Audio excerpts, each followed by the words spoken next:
Hello. Hi, hi. Is this working? Can you hear me? Hello, sir. Hello, ma'am. Okay, I'm not going to ask anybody to do a wave. I'm not going to ask anybody to clap.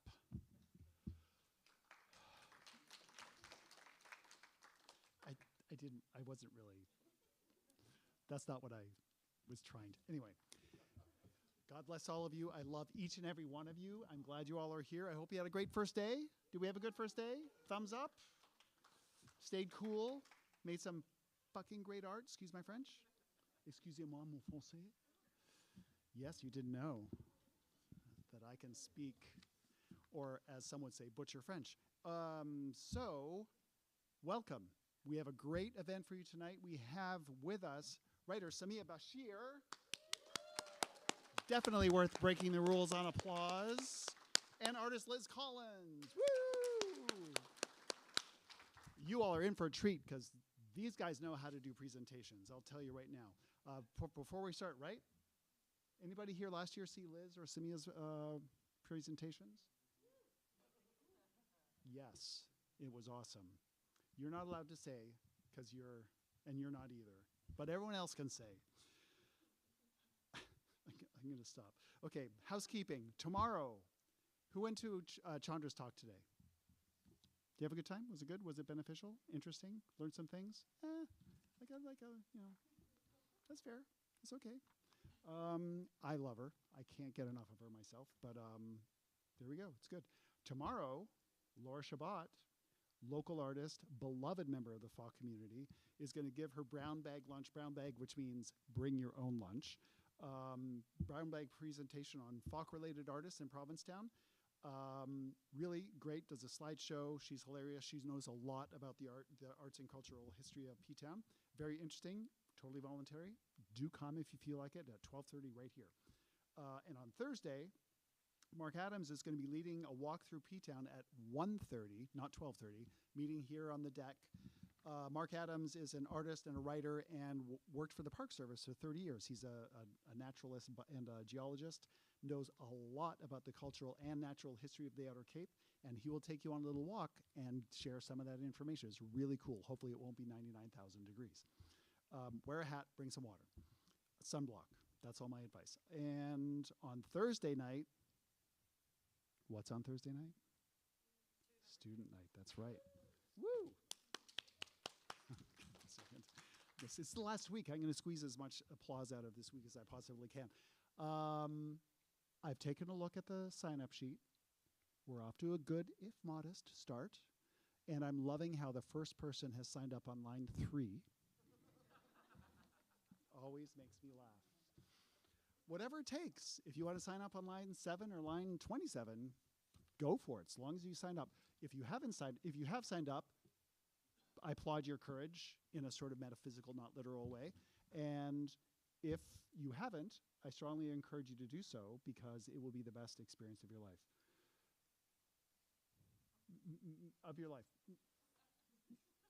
A tad rhetorical, but it will be a positive. It's the last week. I'm really sorry. A reminder. God, thank you.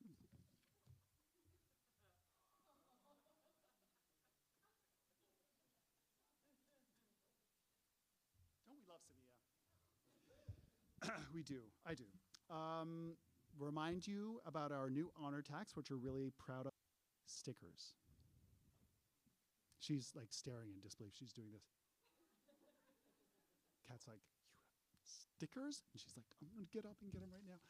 Wait till afterwards, because that would not be safe. We want to be safe.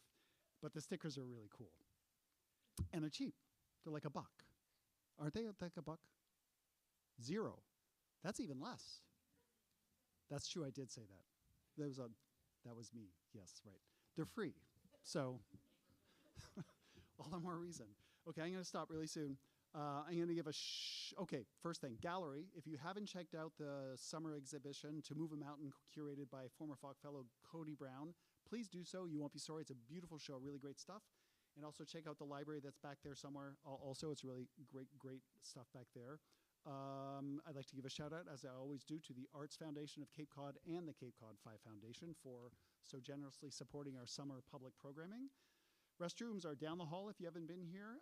On the left-hand side, we do have assisted listening devices at the back. If that would help improve the quality of your experience, please check with Hannah or Dustin. They will get you connected with one of those. And now, without adieu, adieu means sort of like goodbye. So that doesn't, without further ado, I'd like to invite one of Samiya's students, Chiara DiLello. Awesome. I'm so glad I got that right. To introduce Samiya. Come on up.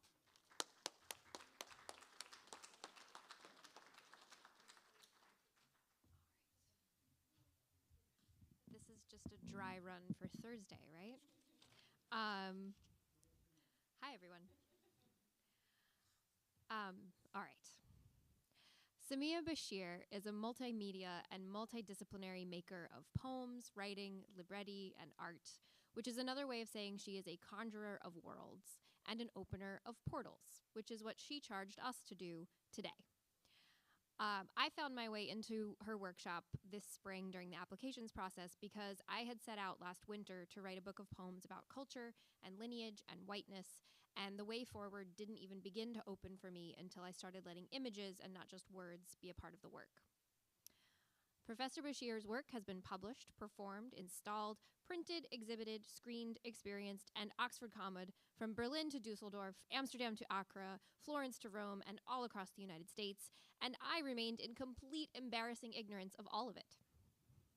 So I am all the more grateful to have met her and her work now. A fellow eldest child of an eldest child, a fellow poet taking on June Jordan's question, what shall we do, we who did not die? Samiya's answer, by the way, or one of them, is lie around drunk and bake bread, make cookies.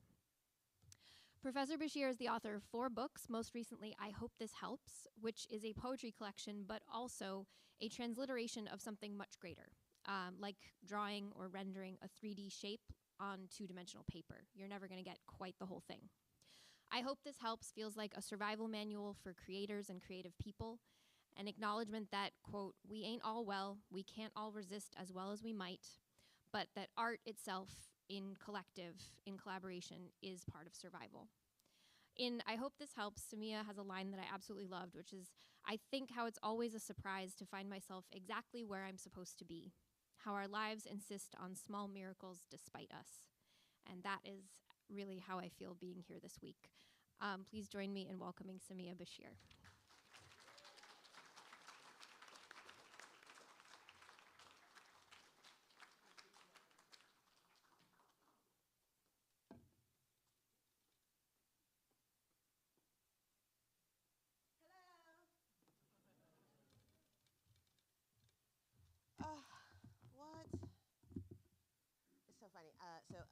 I wanted to say what a joy it is to be here, but instead I immediately went to Bette Midler, as quoted by Liz Taylor, and Who's Afraid of Virginia Woolf. What a dump! But that's not what I meant. I meant what a joy it is to be here. So I'm going to share some work, and we're going to consider also, especially near the end, the idea of what Chiara was talking about, that I hope this helps, which is my new book that came out this year and is really a transliteration of a whole multimedia project that lives in many forms. And at the end, we'll see not only how one piece might live dually, how one form might be needed to create another form, but also how so much of this book could not exist without this space right here.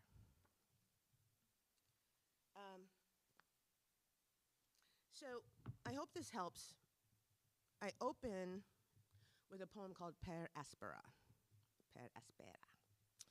which is part of a phrase, ad astra per aspera, which means to the stars through difficulty.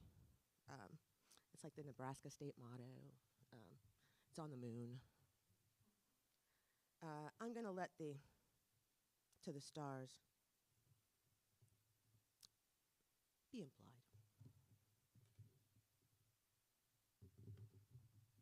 Per aspera. Sorry. There's just so much to make this sit there. Listen. We ain't all well. This world spins designs which madden us, shape us like dough, bake us crisp. There may be those who will crumble us into paving for their own roads. Listen, we mustn't let them, but also love. We aren't all well. We can't all resist as well as we might. We can't all fight enough or at all, and I can't say how we heal. I wish I could. I would. I'll try.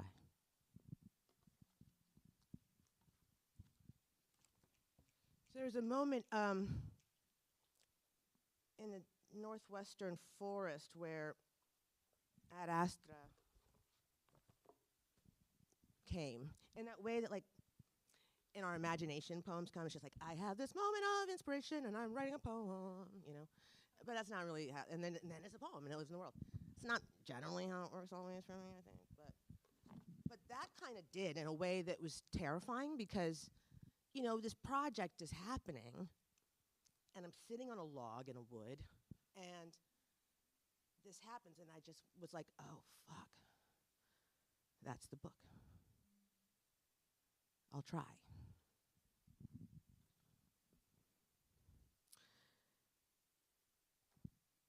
I'm going to come back to this piece because we're going to end there. So I'm reading from, I hope this helps tonight. I know I brought field theories up, but I changed my mind. One of the things that you can't see because I didn't put it up here is I hope this helps. As a project was first exhibited in Rome in 2020, and it consisted of 20 1 by 2 meter sailcloths with text that are installed in such a way that you move through them. They're outside, there's wind, there's a giant fountain with water. And I really think of it as like a performance where my body steps out and yours steps in. And the exhibition was up like 2 weeks before the world shut down. And then it was like 2 years before I ever got the work back.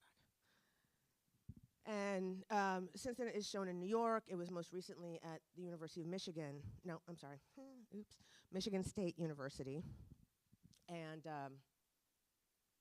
the piece I'm going to read here, of those 20 standards, it's generally pretty large text on these pretty large sailcloths. I call them standards. And one of these things is not like the other, and that's what I'm going to read for you tonight. It's called How Not to Stay Unshot in the USA. And I went to Rome theoretically for a year until the world kicked us out 6 months later. And I only had one rule. I was like, all right, you can go anywhere in the world this year. The only thing you can't do is go back to the States. Canceled all my gigs. Da-da-da. I'm like, we're done. And everybody's like, wait, why? Why are you not going back to America? And I was like, because they be shooting. I actually just want 1 year of my life where I can just like go outside and not be prepared to maybe be shot for no goddamn reason. How not to stay unshot in the USA. Eat garlic. Go to elementary school. Go to a country music festival. Go see a pop star sing, see a movie.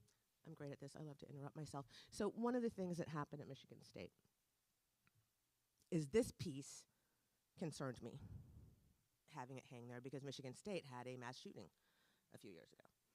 And I didn't want to kind of trigger the folks and upset them, et cetera, et cetera. But what happened was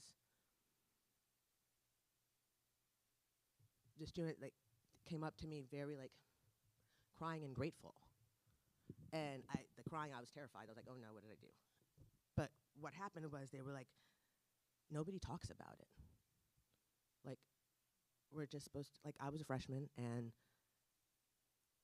we all just are supposed to act like it didn't happen or something. I don't know, but like, we don't talk about it. We can't talk about it for some reason. And I needed a space where like we can be like, this happened. How do we talk about it? And I feel so much that way about, say the last 5 or 10 years. It's happening. And we're all just supposed to be like, no, I'm fine. It's cool.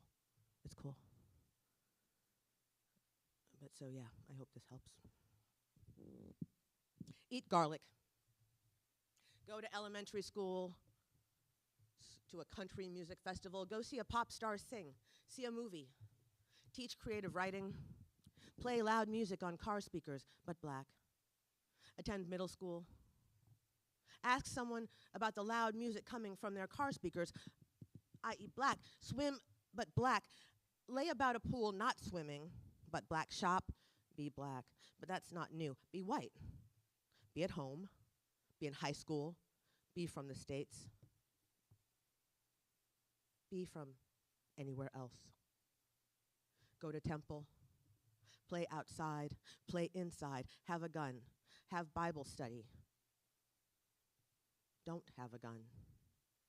Join the army. Have a party. Be gay. Be straight. Go to work. Watch football. Play sports. Go to the bar. Go to the beach. Have waffles where they have a house. Make social media. Basically be anywhere near an airport. Visit the mall. Be a veteran. Be pregnant. And maybe not want to be pregnant. Go to sleep in your own bed. Go to church. Stop for gas. Supermarket shopping. Be a nurse. Be a college student. Air travel. Serve an order of protection. Join the Navy. Play Santa. Take a spa day. Sightsee. Go to temple. Stop and get a coffee. Live on the streets. Be a journalist. Call the police in an emergency. Go to church. Civil service. Take the bus. Be a parent. Have a parent. Break up with someone. Have a family. Be alone. Take an Uber. Watch TV with family. Teach any school, anywhere. Answer your front door. Die, thus making someone else sad. But maybe be just a little crazy. No harm. Go to graduate school. Dancing. At the club. Go to the bank. Write. Be taken hostage, which used to be kind of safe. Go to court. Be someone's wife. Roam your neighborhood. Deliver packages and or food. Attend your workplace training. Have either walls or doors. Need your neighbor. Need your neighbor. Congress. Drive a car. Be a neighbor. Eat pancakes while sitting in their international house. Be a refugee, having escaped being shot somewhere else. Get a book from the library. Pause at a rest stop, hoping to rest. Be a doctor. National intelligence. Go to the bank, take the train. Attend the mosque. Be a cop. Immigrate. Have or be an in-law. Protest. Walk across campus. Sell cars. McChill. Want some chicken. Be a patient. Be a secretary. Stay in a hotel. Share some froyo. Walk down the street. Live on the reservation. Stay in a dormitory. Homecoming. Handle your post office business. Run for office. Go to the parking lot. Find yourself in desperate need of help. Eat ice cream. Live in an apartment. Live off the reservation. Hunt. Take the kids to a pizza shop. Run by a giant mouse. Seek custody of your children. Go to law school. Crave chow mein. Trade stocks. Say, ma'am, this is a Wendy's, because you are indeed at a Wendy's. Anchor the TV news. Date like anyone, really. Marry like anyone, really. Run out of gas. Have a child. Be a child. Live in a house. Love a child.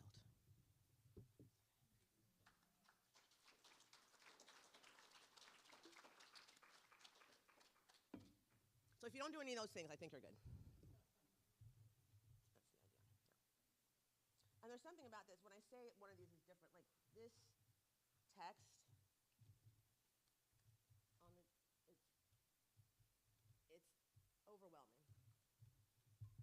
This is overwhelming to me.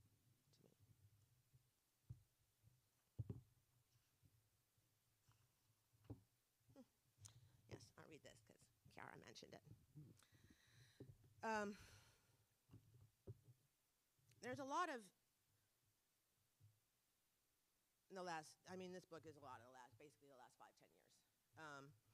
And, you know, as I was working on it and finishing it, it's like, no, this is not like a 2020 book. It's not a COVID thing, et cetera, et cetera. And at the same time, it's just like, that's the water, though. So it's kind of, I can't not talk about what is. Anyway.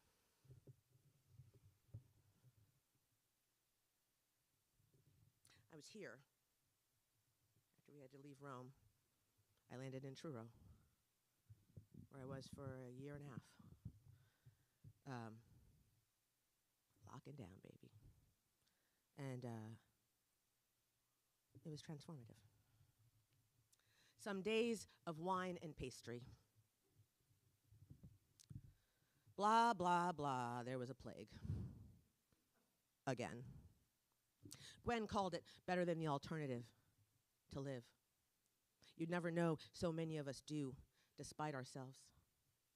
Everyone has a story. When June asked what we should do, those of us who did not die, I imagined what she'd say if I answered, lie around drunk and bake bread, make cookies, never quite spread the tight space that crushes us. Put my foot in the grass. Press toward grounding. Pull back flesh like hot ice on the boiled side of melt. It was cold, it was hot, it blazed, and that was before the never-ending today of plague ran viral. Everywhere, people with all the anger, all the guns, feel outnumbered. Listen, they are. Still, I guess we're just supposed to talk about all this bullshit now. But the leaves this autumn, incredible. How they too flaunt flames deep into December like they know how far we forgot our own spilled blood. Walk beneath the canopy of me. See how I hover, how I don't so much block light as scatter light, how I kitten yarn batter light. As Faufier would say, if for just one day we didn't have to earn, for just one day, who do we want to become? Brown and green, and recent rain wet sets everything alight like the untoward way raindrops flash and prick each bit of waning sunlight. When I come back around and meet myself after all this baking in the new dark, do I just assume, June, that I can remember to swim or let the current take me down again? Here, we insist today did not happen here, through all of today's happenings here. That feeling when you know horrible things happened, but you can't remember them. That feeling when you remember horrible thing after horrible thing, and still you think, nope, that's not the one. That feeling when there's nothing left but feeling. No thought, just paralysis and feeling. That feeling when there's nothing left to feel and nothing in the lap for breakfast. So it turns out I'm allergic to society as a whole. When in doubt, they say, go back in time. When I want to feel safe, I figure I should want something else. Everywhere I go, everyone I see could be a shooter, and my breasts beneath bulletproof vests squeeze the breath out of me. Tomorrow may be another country, but even there, the philosopher's stone ain't stone, bottoms out unexpectedly. I can't forget water while I drown, so why does today's silence engulf so unseen and unsmelled? And even then, tomorrow is not even there. Maybe this quiet is a star. Our outer space treaties are older now than my whole generation. Just as outdated. Just as orbited by garbage and left to rot with our every epizootic breath. It is our leaders say what it is. In Rome, I had a red feather boa. I tickle your nose with my loosey-goosey feathers. I ruled the stage, honey. Long gone now. But then, how I blazed.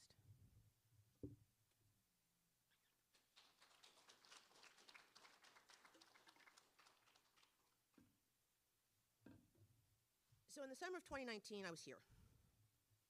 And I get a phone call. I'm sitting right back there on one of those little chairs. And I get a phone call from the Washington Chorus because I want to commission this piece. Libretto. It was supposed to open the fall 2020 season for the Washington Chorus. New artistic director, first black artistic director, also from Michigan. It's going to be at the Kennedy Center, rest in peace. And myself and composer Julian Walkner got to work. And we started working on it through Rome, et cetera, et cetera, et cetera. But whew, then everything in the world was happening. And I finished it here in Truro. But I couldn't finish this libretto. We were going back and forth because I like to be really collaborative, right? And it wasn't until I wrote it as a poem that then I could go beep, beep, beep, beep, and create the libretto, which is very different, and you'll hear some of it. But this poem was kind of a doorway. It let me in. Told my crew this week, or tonight, right? Poem is portal. I'm so excited to see what they're going to create. Anyway, here's the thing. Things fall apart. I am sort of sleeping, then I am on fire. Undone, burned, stripped of skin, I feel so raw these days. Flattened, full of doubt, numb. Rats thrive in sewers, so maybe I'm thriving. It may seem simple enough, but my dreams don't say so. This I think I know. No one notices me. Lost, alone, blind as a sewer rat, 6 feet back. Gelatinous, raw as a baby rat, shook, underdone, 2 full rats still hungry, rich rat swimming sewage, breadline rat, baker rat, transformed, stuck in a well. Thriving. Born into brick road, milepost, sign. Triumphant. I scream, but words burn like skyfire. Clammy, street rat, fell in a hole, stuck in a well. I rattle the cages of our children. Everywhere else is empty. I'm not saying I'm a prophet, but I know the meaning of a moment like ours. Burning. I'm almost sure I'm here. Transformed, torn apart. Average, boring, humdrum, numb. No sound stays innocent. I am fluent in fire. Fluent in indigo miseries. I'm fluent in the absence of heat. A rat on the street, sudden and melt. I am fluent in how time presses a body. Here's the thing I'm not supposed to say. I saw others skulk the dark like me. Simple enough. I skulk away a little more each day. Maybe there's intelligent life, but I'm not it. How will we survive this having a body? Trying to be intelligent life. Fireball struck and stuck. I study the crows who know this having a body to fly.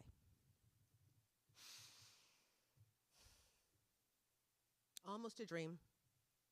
A sign you're not supposed to notice. A path. Who can I be? Blame the apocalypse. It's melt. It's bends. It never ends. Thing is, things fall apart. Every day, the end of the world is now again.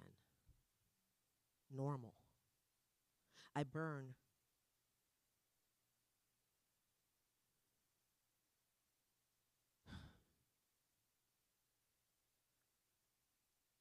Thing is,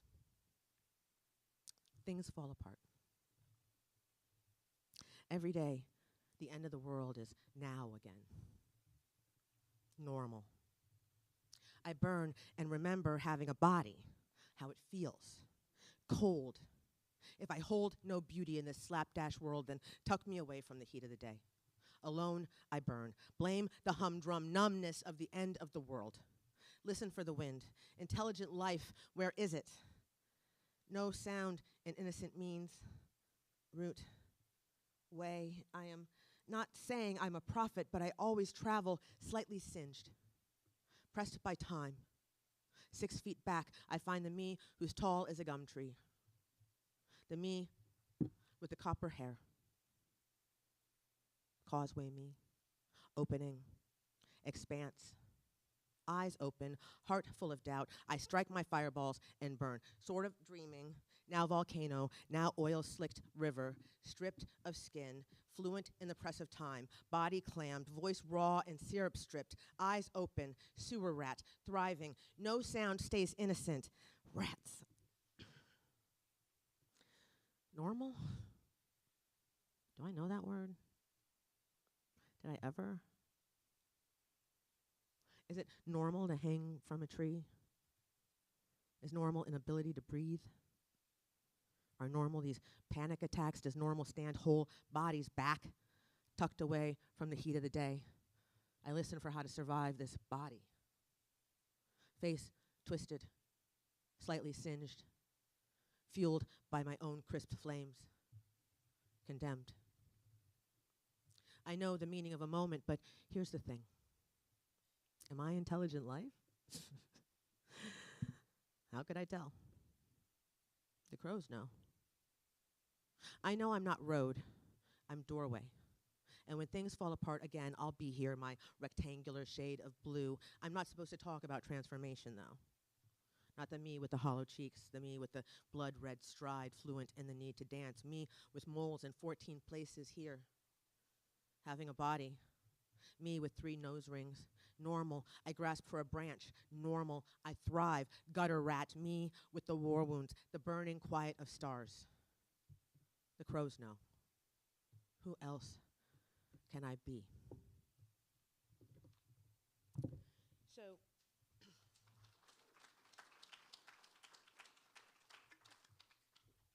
you. So that poem is what kind of opened the portal to the libretto. And what we wrote, it's a 13-and-a-half-minute piece for full orchestra, full choir, very beautiful, never been performed because 2020. We're hoping for the 26-27 season, but please know, like any sort of performing arts organization, it's been going through it since then. And what we did, while I was here, in 2021 was we took an excerpt for piano only, pared it down, and asked all these beautiful musicians to come together as we could in that day in our little Zoom boxes and create a whiff of this piece, which I'm going to share with you now. So this is also, here's the thing. Thank you very much, everyone.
the thing.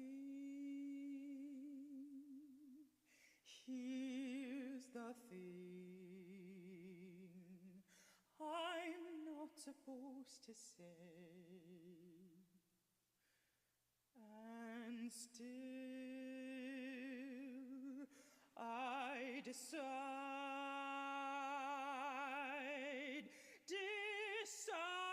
to survive. I claim every sunrise.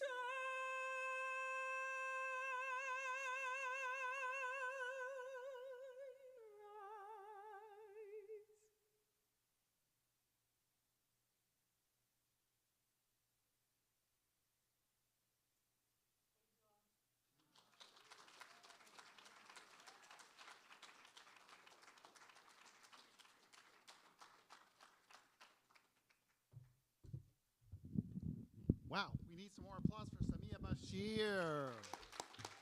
Thank you so much. That was amazing.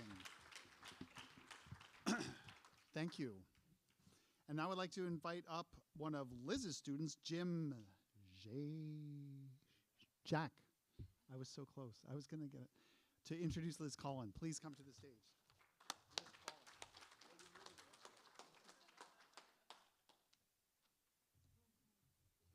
Hello, everyone. I'm Jim, and I'm pleased as punch to have the honor of introducing to you my friend and my instructor for this week, Liz Collins. Liz Collins is a visual artist working primarily with fiber and textiles. She practices fluently in those somewhat uneasy spaces between what we call craft and what we call art, between the handmade and the machine-made, between fine art and commercial production. The scale of her work ranges from intimate handmade needlepoint to larger pieces of fashion and decor, to machine-made tapestries that would look very nice on the side of this space right here. As an almost necessary adjunct to her strong desire to build communication and community, Liz readily collaborates with other artists, and she has partnered with companies such as Sembrella to produce retail textiles, wallpaper, and other home decor and accessories. While much of her art is abstract and strikingly geometric, her visual vocabulary of gaps and scars, precipices and orifices, rainbows and lightning bolts, all rendered through an audacious spin of the color wheel, speaks to the extremes of the human condition. Liz's artwork features prominently in a current exhibit, Woven Histories, Textiles and Modern Abstraction, showing until September 13 at the Museum of Modern Art in Manhattan. Close to P-Town, A Motherlode, a mid-career retrospective covering 3 decades of Liz's career, opened last month in Providence at the Museum of the Rhode Island School of Design, from which she holds both undergraduate and graduate degrees. She also served on its faculty for a decade. The monograph accompanying her show at RISD is available right back here, and also at East End Books down the hill. Liz is based in Brooklyn, where she's represented by Candace Macy Gallery, but she's long harbored the dream of being a citizen of the world, and she's doing a really good job at fulfilling her vision. She has recently been producing work in the Netherlands, showing at both the Milan Design Week as well as the Venice Biennale. And here she is in P-Town speaking and teaching this week. And I know this is a place that she holds particularly dear. Everywhere she goes, she's making art and engaging with her community, and I'm sure she's very pleased to be here this evening. Everyone, please welcome Liz Collins.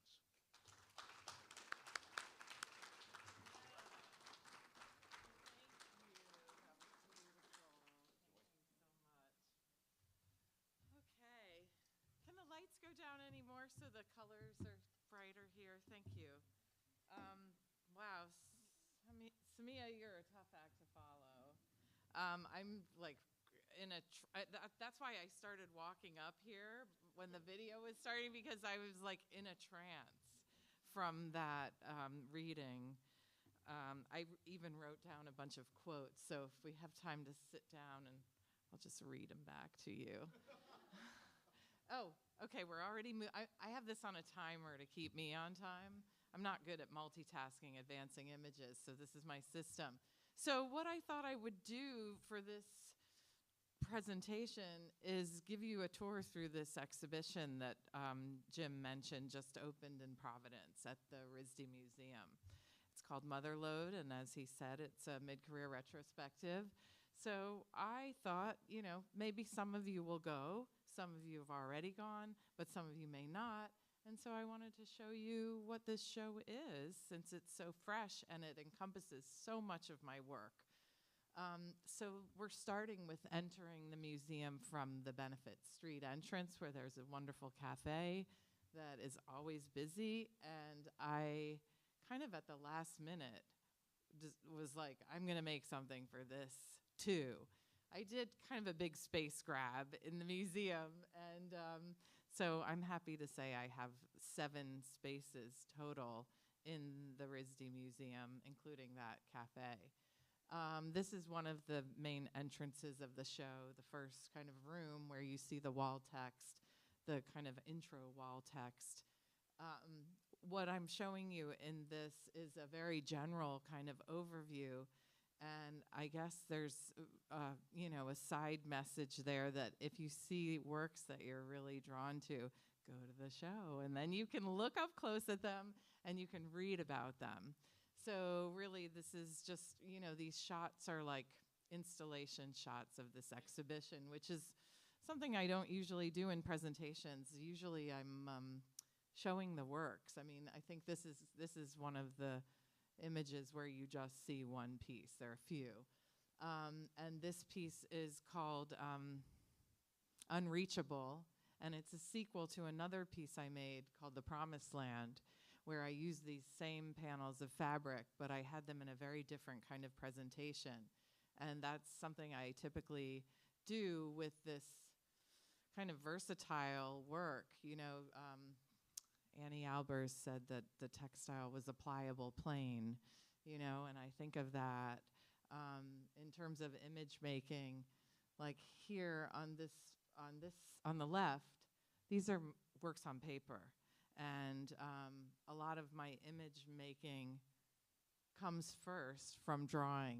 And you can actually see that drawing that is the curtains in the prior images. So it started with this small drawing.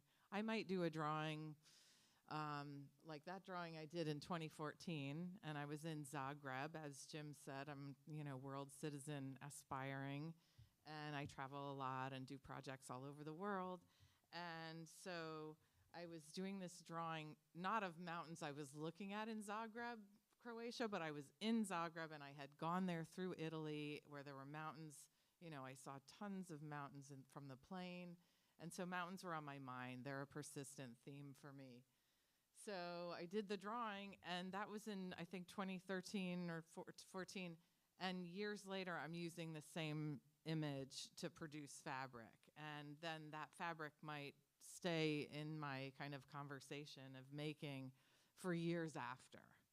I kind of work with images till I exhaust them, and I don't think I think I might be exhausted from the Zagreb one now. But, you know, it's been 10 years. So, and then this image, the kind of vibrating pink lines and the black, you know, the kind, what I call cave, is something I've used many times in many different iterations. And you can see on the left, there's a kind of similar kind of visual situation of this kind of intense color that's being contained by these jagged edges. And so that's a common theme that keeps coming back, and I like to use different fabrication methods, different scales, different color combinations, different contexts for, you know, these images. So as Jim mentioned about the kind of bridging art and design and moving fluidly between these areas, I'm interested, I've been joking a lot lately, I'm interested in the painting matching the couch, right? And that's something, when I was growing up as a creative person, that was always a bad thing. Like, you never wanted, as an artist, you never wanted the painting to match the sofa. I remember hearing it over and over again, like, you can't think of the painting matching anything in the interior space. And I get it. I get the kind of hierarchy that's trying to be established there in terms of what's important and what's decorative. And I feel like I've spent my life kind of working with what's decorative as like the centering decorative, you know, centering these kinds of relationships between objects, like breaking down hierarchies between what's important, the painting or the sofa. Why can't they be equally important? Oh, well, someone poured their heart out in the painting, and, you know, of course, value, art, all of that. Use, design, all of that. But I'm interested in kind of playing with those things, as you can see here. So the museum didn't come up with this furniture and say, let's put seating in your show. This is all my stuff. I'm not a furniture designer, so that's kind of where, those are one of my limits. Like, if there's a limit, I stop there and find a collaborator, a design brand, another artist. Like, if I want to make a video, I'm not going to make that video. I just don't have the bandwidth to take that technical thing on. And I love working with others who have skills that complement mine, ideas that I would never think of, including this incredible piece of furniture, this design from a company that's French. It's called Rhode, and this furniture designer made these, and I started working with the company for a project in Milan where I was going to use my fabric on their sofas. And I just, this kind of plank design, you know, I love that rather than this kind of sofa over here, it can be another kind of shape that is like a painting, you know, not trying to be a painting, but these blocks. Or here, the chairs, these, the chairs in the ottoman were a collaboration with a furniture designer named Harry Allen, who I met at a residency called Haystack. Well, it's a school and a residency, and we became fast friends. And then actually I had a show here at AMP Gallery in 2014 when it was down in the West End. AMP is a gallery that closed, I think, last year or the year before, but it was a very special art space here in Provincetown. And my first real kind of installation referencing domestic space was here in Provincetown at AMP. The gallery was in a little apartment on the ground floor of this building, and it was like a living room. You know, the space was like a living room in a house. And so I wanted to put furniture in it, and so I asked Harry if he would work with me. I made a rug with a company in Peru that I was working with on other things. I have this whole other career that predates this work in fashion, and so I was working a lot in Peru on knitwear, and then I started making rugs there. I'll interrupt my flow to say that this is one of the 2 tapestries that was in Venice that Jim mentioned, and I wanted to throw this picture in because this is what this room looks like.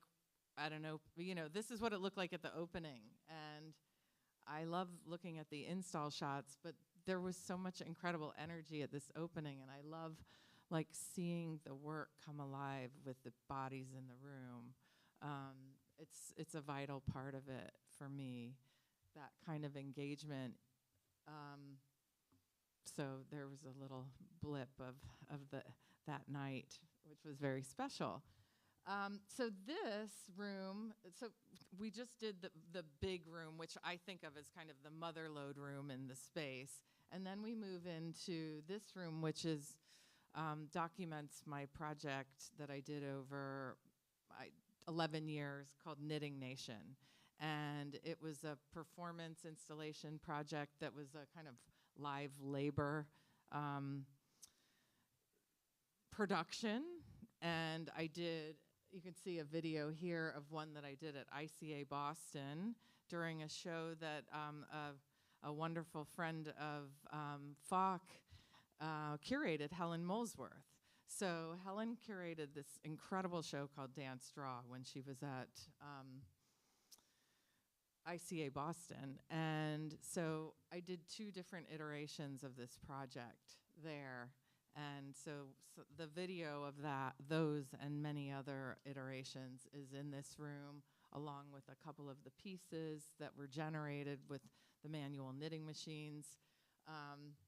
Again, I'm not going to get deep into this because it's a teaser, so you can go see the show and learn more. I mean, of course, there's the internet, and you can, Liz Collins Knitting Nation, if you Google that, you can get a lot of info, but it was quite a project, and I got to explore a lot, and it was very much an activist. It was my way to be an activist, at that time. This room is another kind of activism that I'm engaged in perpetually. This is my queer space, even though the show itself is very queer as a queer artist, and queering the museum in some ways and putting furniture in there and that you can sit on that confuses people, etc.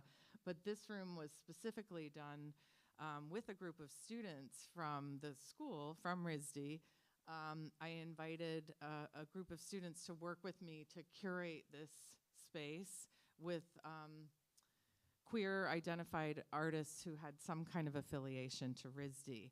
And there were a lot of parameters put around this project within the show from the museum, because this space, if any of you have been to the RISD Museum before this show, you know that this space is never used for anything. And that was part of why I wanted to take it over, because it was this empty space that they kept a piano in. Apparently, now I know one of the reasons it was empty is because the walls are really hard plaster and they're really hard to hang art on. But bless them, they did it for us. And they put all the wallpaper up. I designed the wallpaper. It's the 3rd iteration of this wallpaper I did called Acid Rain Floral. It's also on the market, so if you want that wallpaper, you can order it. And I like that. I like that kind of slippage. This is the fashion room. This is the last exhibition space in the show. And this is also the other entrance. So if you come in the other entrance of the museum and you go up through it, you enter this room first. And this was my career prior to all the art making I've been doing in the past several years, and prior to my 10 years in academia, which was like the time during which I transitioned from doing this to doing all the other stuff you saw prior to this presentation. And so for 5 years, I had my own clothing company, and I did knitwear, and a lot of it was made by hand in very unconventional ways. This is the early aughts we're talking about. So this gives you a little taste of what that room looks like. The real meat of this space and this part of the show for me is the video, because it's runway videos from all my collections, so you can really see, a lot of the work. And then the other wall in the space has a selection of experimental fabrics, which I created. A lot of them predate the clothing, because my real kind of focus in working with the knitting machines was making fabric and clothing at the same time in one concurrent process, but also inventing these ways to manipulate fabric, to embellish it, to make it three-dimensional with this kind of simple, basic analog technology. Because I'm on that special timer that tells me when it's been, I think, 18 minutes, because I was told 15 to 20 minutes. Anyway, I think we're at the end of my slideshow. It feels really fast to me, but I do think this is the last slide, which means that for the rest of our time together, we have till I think 6:30. We get to talk. The two of us who just presented get to talk, and I think you all get to ask questions. Thank you.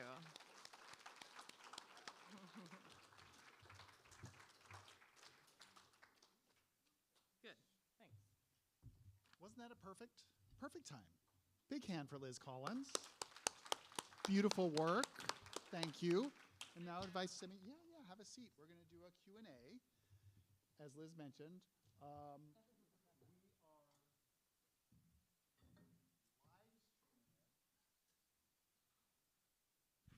The whole thing's been live streamed, right? that is not my fault. So the only thing we're going to ask is wait till Dustin or Hannah get to you with a mic because we're live streaming it and we want the people at home to not break their eardrums with this. Wow. It's mine. I don't Is it know yours? why it's doing that, but Share one? it's not my month for mics. Because I just did a talk with Eileen Miles last week, and the same thing happened with the mics. Month for Mics. Oh, this is off too. Month for Mics is a great band name. Month for Mics, great band name. Yeah, Okay, we'll take so turns with that one. wait for Hannah to get to you with a mic so they can hear you at home. And does anybody have a question for our presenters? Thank you both very much. It was so exciting to hear you both talk about collaboration and see your work as collaborations. Yeah. Have you two collaborated on anything yet? And if you have, what has it been? And if not, what would that look like? Not yet. I know, right? Not Is this yet. on, hello? No. It is. Yeah, we have Let's to. get on that. Can I read some of the quotes that I read of yours? I mean, that I wrote down.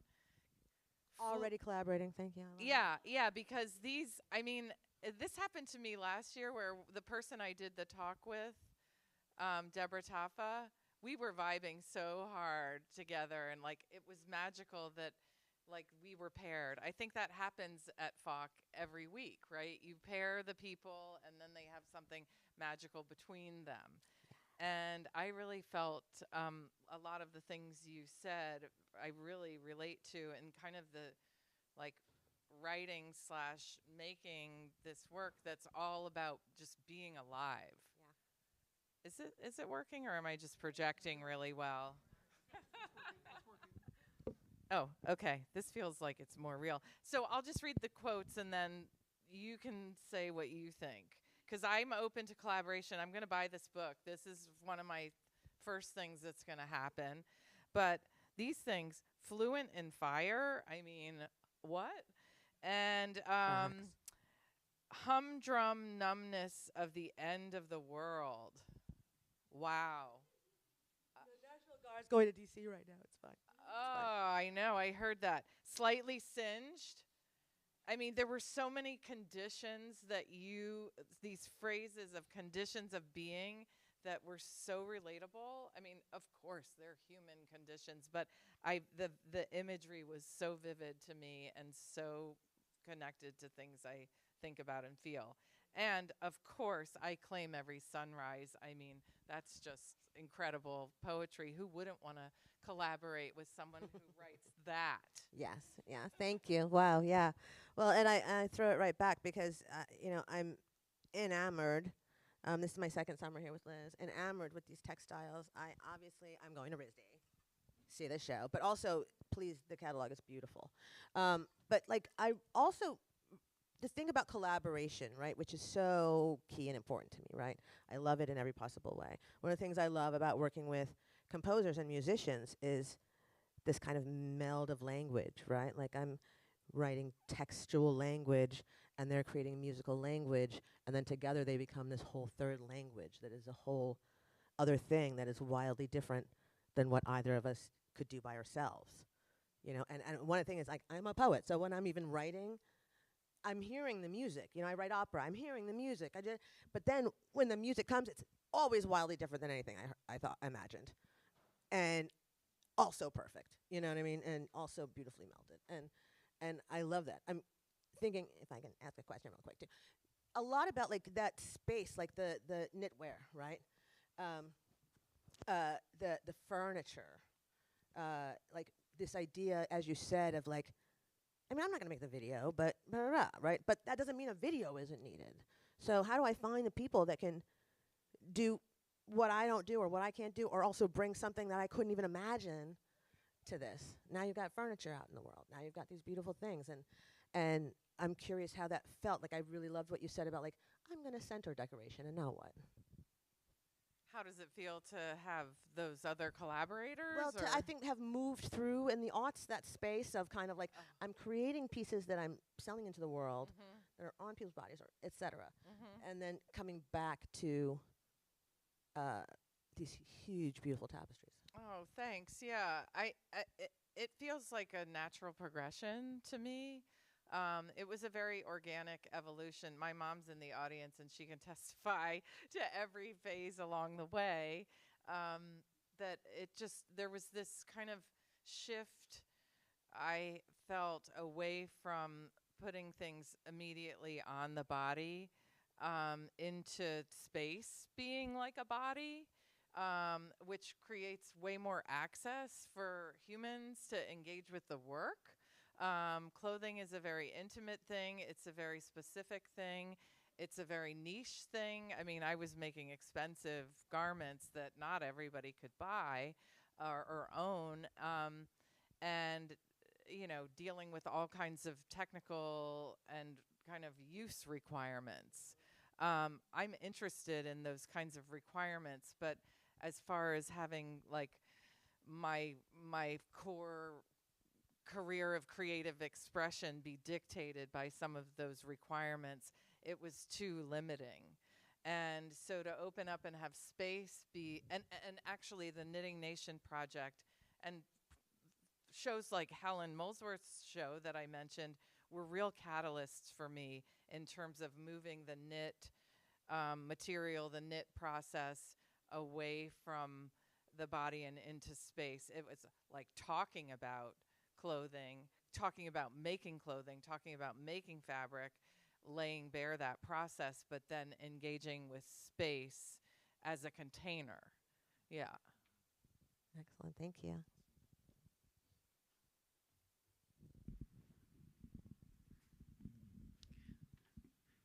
I was fascinated seeing people standing on the rug.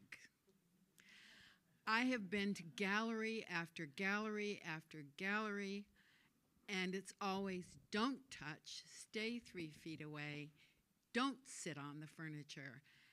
And I have to say that I feel like I'm on fire with wanting to see a video of people lying on the sofas, doing things on the sofas, being on the rugs, babies crawling on the rugs. I'm just amazed. Thank you so much for that one slide that has lit me up. Thank you. I'm gonna respond. I just want to comment on your wonderful comment and compliment. I love hearing that you're on fire because, you know, yes, that's that piece that people can enter that kind of space and kind of wonder for a second, like, is this for me to use or is this for me? There's a tension there. And it confuses people, and I'm interested in that. I'm interested in these kinds of moments where people are disoriented or not sure about things, including some of the work I make visually. You can't understand how it's made, and it's a little bit baffling. And I like that it's kind of this confusing experience of being seduced, but also confused and overwhelmed. And the furniture and the rugs function really well in museum space for me because they give you some other feeling about the space that's not conventional art viewing space. It has some kind of connection to domestic space or spaces of hospitality even. I mean, I've referenced like movie theaters and casinos, like some of the rugs that I've made for my installation projects. I've worked with this company that makes rugs for those kinds of spaces in what's called the hospitality sector. Hotels, you know, like I love a hotel lobby that feels like a living room and is very seductive. So I'm interested in that kind of space. And there are pictures of people lying around on the rugs. There was a project I did at the Tang Museum in Saratoga Springs where this installation was in this room for 2 years. And the school, like teachers used it for meetings and workshops, and they did all kinds of things in that room. Yeah, so thank you. Mm.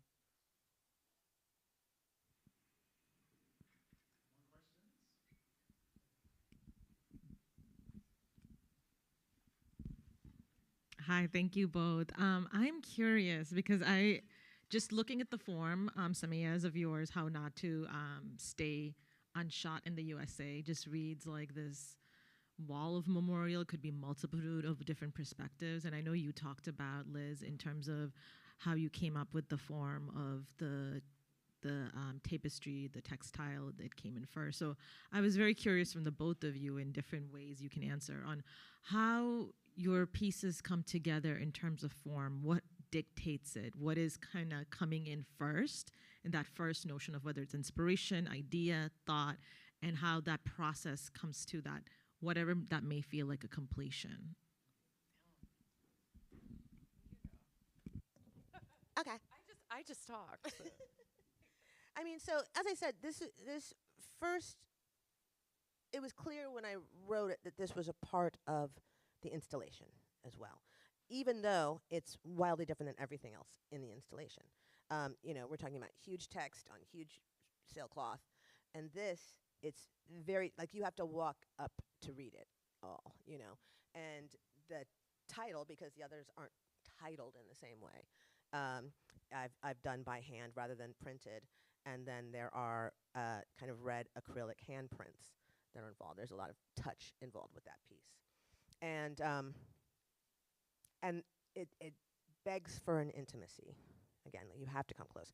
It also begs for like that overwhelming breathlessness of it.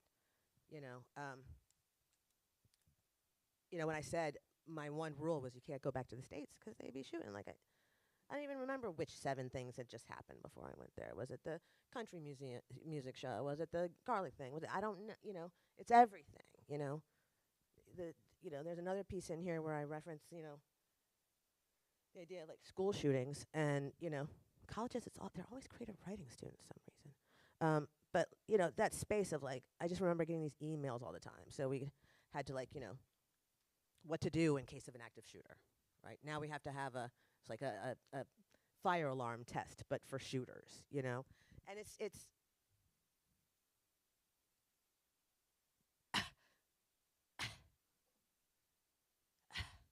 and that's this, like even reading it, it's where do you take a breath? How do you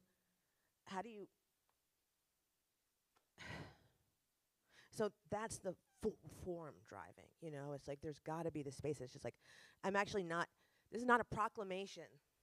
This is our lives. This is everything we do, everything we are.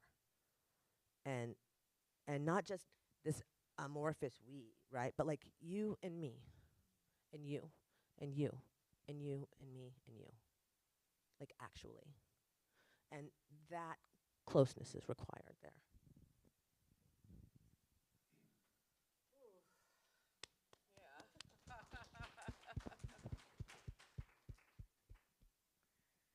Anything I could say right now is not, it's just so, I mean, you're touching on such like devastating things. I'm kind of speechless, really. But to answer your question, I think one answer is I'm on such a continuum in my work that sometimes the form is like it's already predetermined through this kind of journey that it's been on for forever, and then I'm dialoguing with image, but also material, and then intuition. You know, like what do I feel like this needs to be now, or what's the context? Sometimes context dictates form, but also I think there are times when I'm feeling like I need to talk about liquid. I need to talk about water.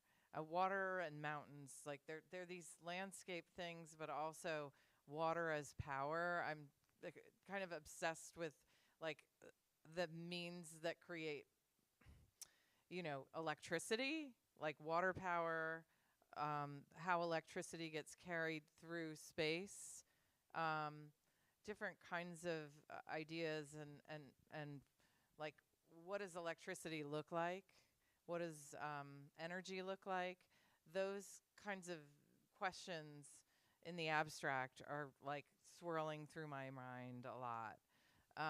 And the enormous power of water, and how do I talk about that, but also be in dialogue with the geometry, you know, and material. How do I take one material and make it look like liquid, you know, a dry material, and make it look like liquid that's coming out of the wall? Yeah, so a few things. Well, I think too, in a flip, like for those of us who are artists, makers, writers, whatever it is, like there's also a way that we can listen and let the form give us the poem. You know, I was thinking driving up here, you know, and this is relatively recent, but that giant windmill right before you get to kind of the Bourne Bridge, that I don't know when it showed up, but one day it showed up. And I mean, even driving up yesterday, I'm just like, well, that has to become a poem. I need to, etc. And I think a lot about, I think it was Willie Nelson talking about songwriting, right? And they're like, how do you come up with these ideas? Blah, blah, blah, blah. All your poems, you have an idea. And they're like, they're everywhere. Sometimes you just gotta just shut the fuck up and listen and pull it out of the air and see what you can do with it. You know? Sometimes it's like, oh, I didn't know a thing needed to be a sculpture until it was like, it needs to be a sculpture. Now I gotta figure out how to make it. Yeah, sometimes things tell you, or I learned many years ago. I remember I was watching this movie. It's an incredible movie about process, like of the process of making. It's by Wim Wenders, and it's called Notebooks on Cities and Clothing. And it's a documentary about Yohji Yamamoto, the fashion designer, but it's also about Wim Wenders and the process of making the movie and his own discoveries. And there's a part where Yoji's talking about, and the Japanese designers were very influential to me as a young person, and then continued to be when I started doing my own clothing. But he said, you ask the material what it wants to be, you know? And in a way, it can kind of be like this animus thing, like, who are you? What do you want to do?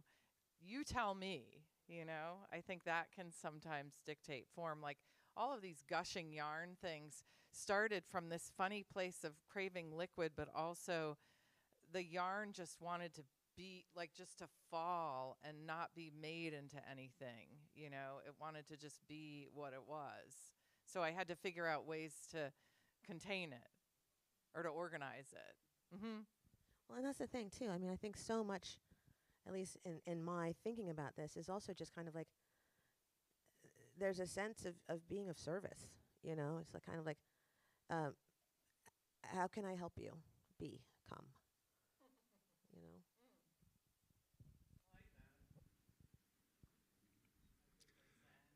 It's a great place to end. Can we have some more applause for Samiya Bashir and Liz Collins?